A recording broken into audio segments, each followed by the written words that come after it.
Ah, vous êtes là? Ah, je vous avais pas vu, vous auriez pu dire quelque chose. Bah, ça tombe bien que vous soyez là parce que j'avais justement envie de vous parler de 20 autres films. Enfin, je sais pas s'il y en a. Non, il n'y en a pas 20 du tout en fait, il y en a beaucoup moins que ça. On continue donc là, c'est la deuxième partie de la première vidéo sur les critiques de films. Et voilà, je vous laisse avec ça, avec le Julien du passé. Parce que moi je suis le Julien du futur du lendemain matin qui a le soleil dans la figure. Bref, je vous laisse avec ça. Ciao, ciao, à plus. Ensuite, on va rentrer dans, oui, un gros morceau. J'ai commencé à me mater des films des frères Cohen. J'ai adoré leur cinéma, dans le sens où, dans un monde où Hollywood produit que des films hyperactifs, où il faut qu'il y ait de l'action tout le temps, tout le temps.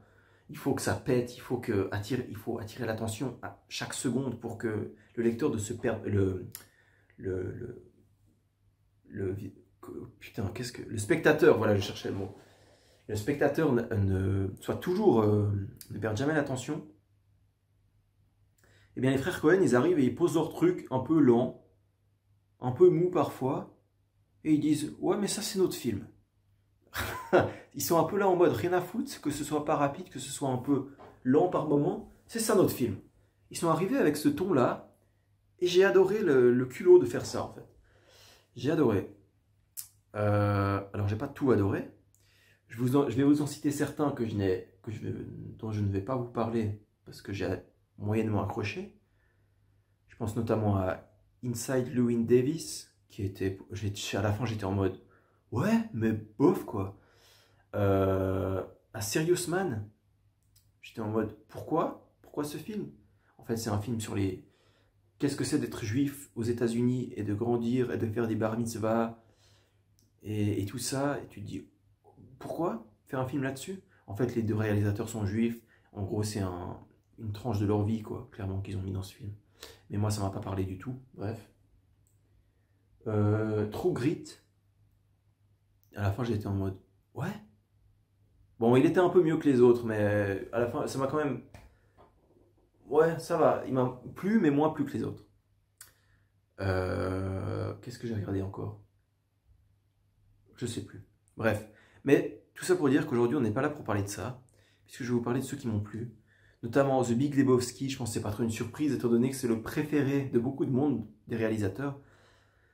Moi, j'ai adoré l'humour, parce que je m'attendais pas à ça, en fait. Je m'attendais à un film où je devais suivre une histoire, sauf que chaque seconde, il y a un personnage qui prend une décision de merde, et ce qui aurait pu être un film devient juste une comédie de mœurs, ou une comédie complètement débile, parce qu'un personnage a pris une décision de merde.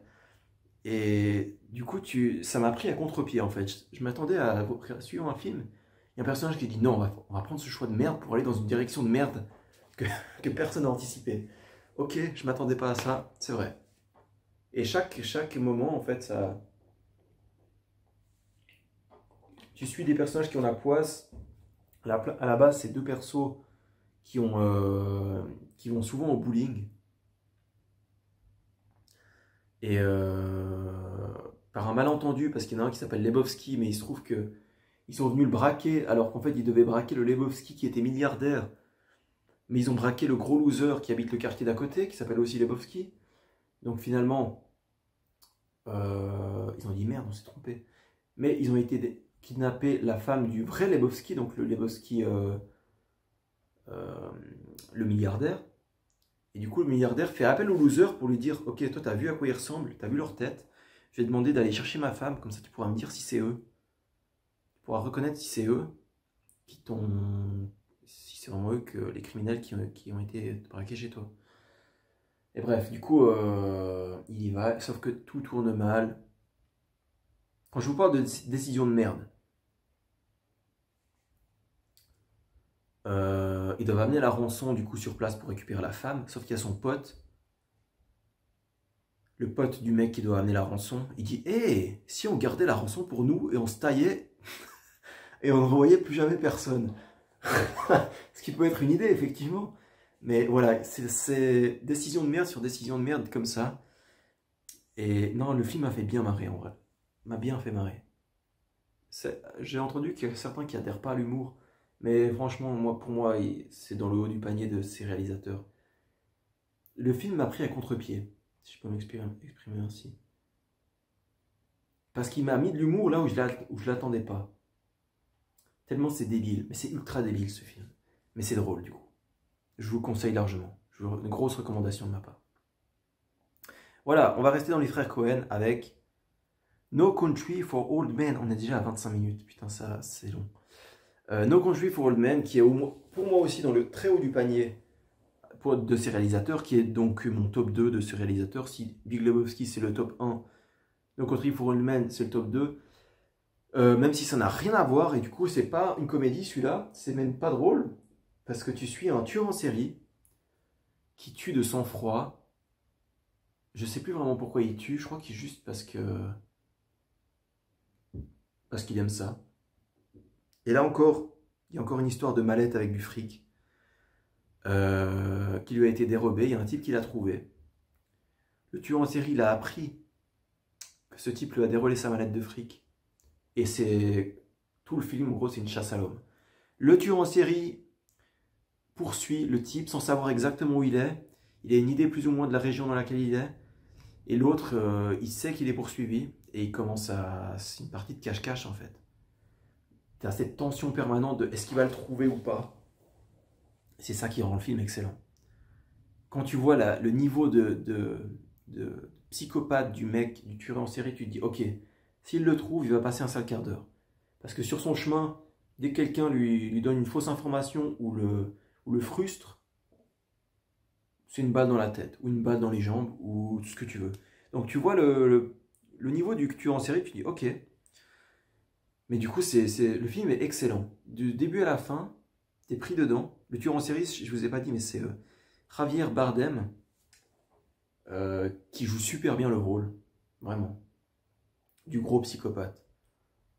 Il y a plusieurs moments gênants où il sera en dialogue avec un type et il joue pas du tout le jeu du dialogue, c'est juste tu me donnes l'info que j'ai besoin, sinon tu vas te faire foutre et je parle pas avec toi. Et sinon t'as une balle dans la tête. C'est vraiment ce dialogue de sourd qui est les mecs, quand tu lui parles, les mecs ils sont quoi. Mais bref, c'est grosse recommandation pour la tension. À la fin du film, je te jure que t'as une tension qui se relâche. Hein. C'est vraiment la chasse à l'homme est terminée.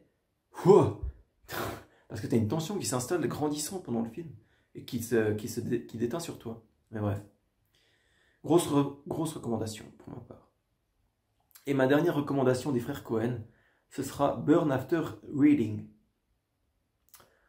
Qui est une comédie, encore une fois, avec George Clooney et Brad Pitt. Et je crois personne d'autre de connu.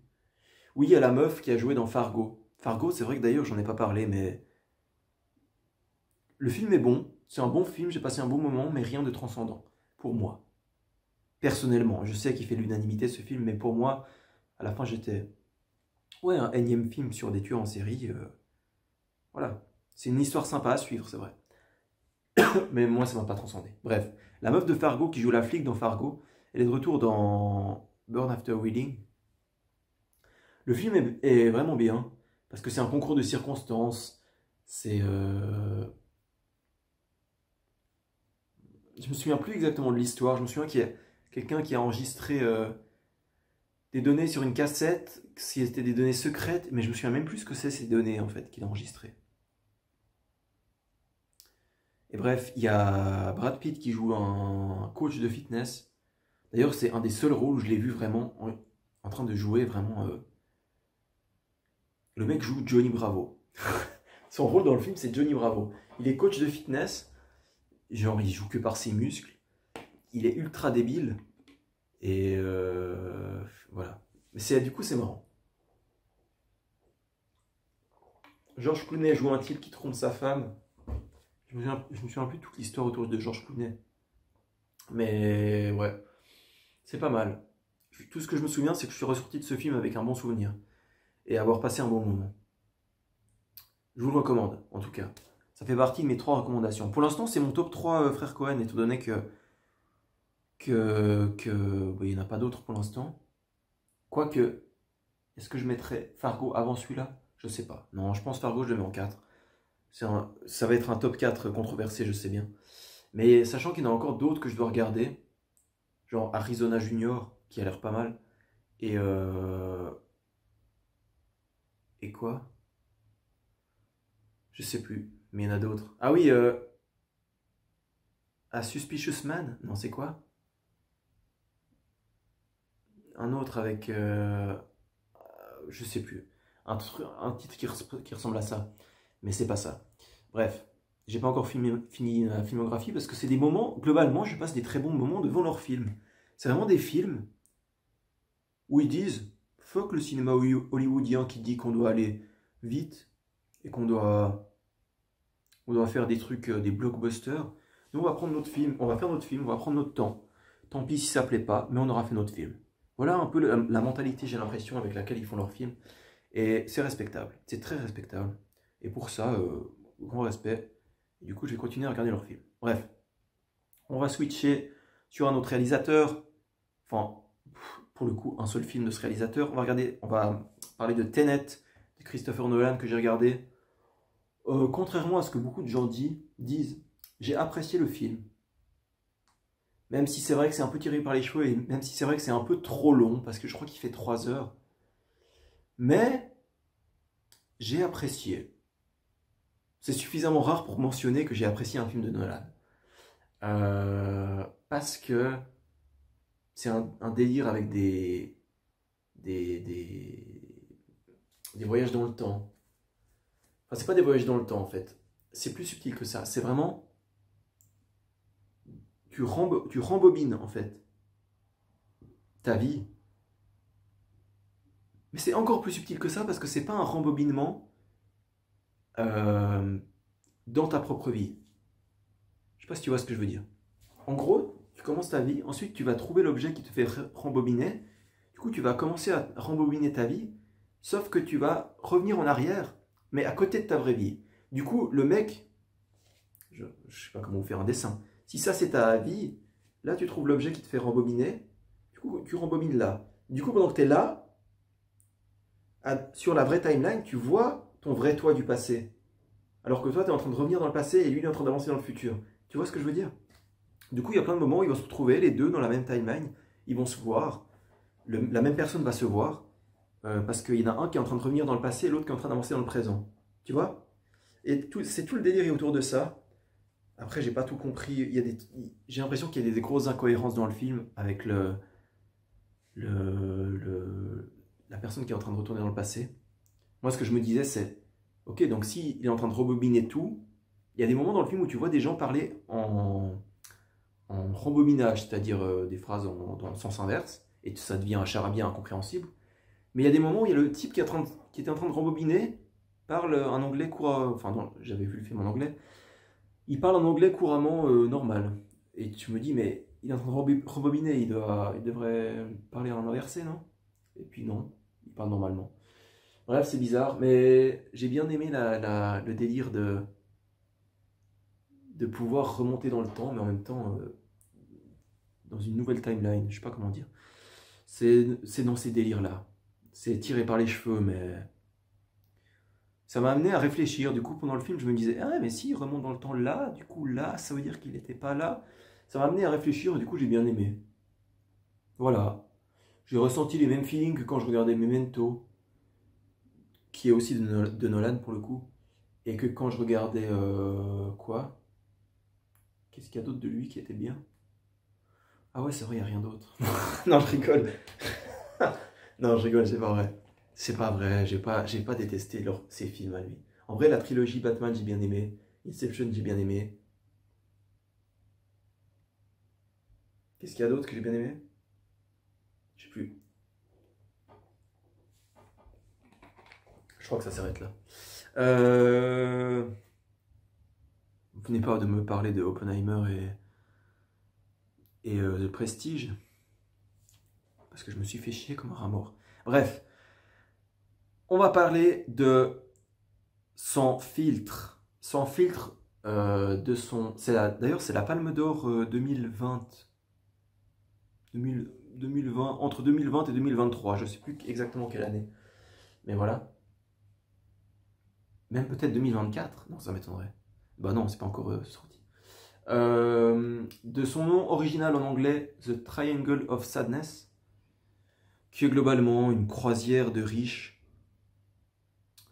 C'est un film pour critiquer la haute société. T'as une croisière de riches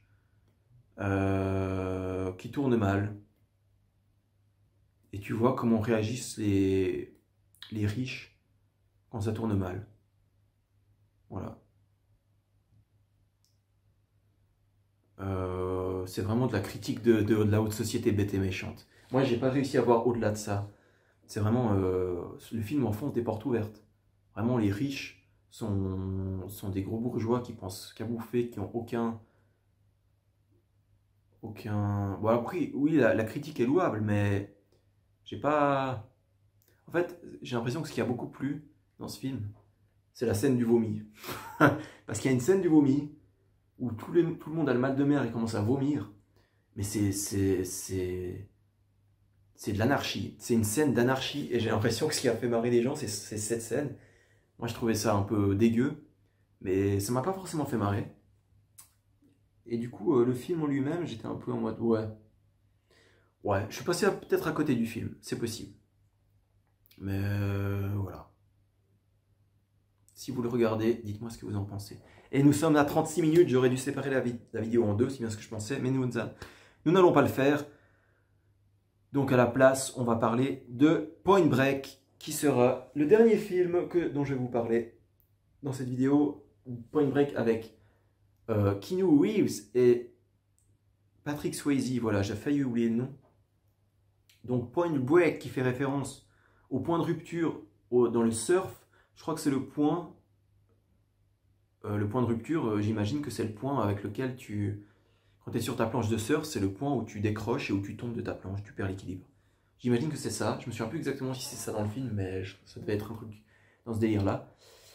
L'histoire, donc Keanu Reeves, qui est un flic, un jeune flic qui a envie de faire ses preuves. Il se trouve que les banques de je ne sais plus quelle ville sont braquées une fois par année au mois d'octobre par un groupe de malfaiteurs qui à chaque fois ont des masques des présidents des États-Unis, des masques en plastique, vous savez, de braqueurs, par une déduction assez louable, mais en même temps assez... la déduction est assez elle est sortie de son cul un peu du réalisateur, je trouve. Genre, ils ont des marques de bronzage au niveau du col et du pantalon et tout. Ils ont des marques de bronzage. Donc, ça doit être des surfeurs. La déduction est venue d'un coup, tu sais. Ça peut être n'importe quel métier qui bosse au soleil. Non, c'est des surfeurs. Parce que là, tu vois la marque de bronzage.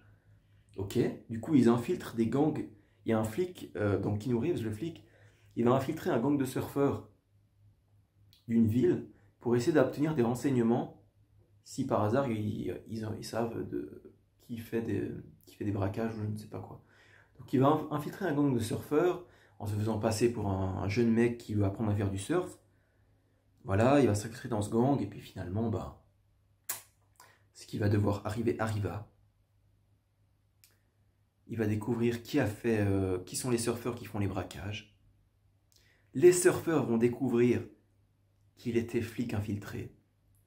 Et voilà. Mais, bon, c'est un film des années 90. Donc ça a pris un coup de vieux quand même. Mais, moi j'ai passé un bon moment devant le film. Parce que, au-delà de l'enquête, ça profite de te montrer des panoramas de surf, de mer, de coucher de soleil. Beaucoup de soirées de surfeurs, qu'est-ce qu'ils font après le surf, ces petites soirées au coin du feu, à discuter de surf et tout. Beaucoup de surf. Beaucoup de surf dans ce film. Mais non, mais franchement, j'ai passé un bon moment. Ouais.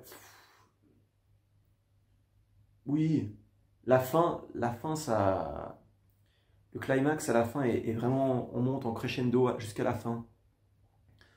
À chaque fois que tu crois que c'est fini, et non, il y a encore une couille quelque part qu'il faut aller régler, et ça monte crescendo, crescendo. Et Keanu Reeves qui offre une de ses meilleures prestations pour moi. Je l'avais jamais vu jouer comme ça dans ce film. Au début, je me suis dit non. Quand il joue le jeune flic dans le bureau, je me dis non, il y a des trucs qui jouent pas. Mais il joue vraiment super bien dans ce film. Le rôle de sa vie, je pense. Pas loin. On est loin des Yeah de John Wick. où il est juste en mode Hello Winston. Yeah. Où ça va pas plus loin que ça? Là, dans ce film-là, il y a vraiment de l'acting. Il crie, il hurle. Tu vois des émotions sur lui. Vraiment, il passe par toutes les émotions. Il joue super bien dans ce film. C'est... Ouais, ça passe bien. Ça passe bien. Bref, voilà, c'était mon avis sur quelques films, de quelques-uns qui me tenaient à cœur, d'autres moins, comme vous avez pu le voir. Genre sans filtre, j'avais pas grand-chose à dire dessus.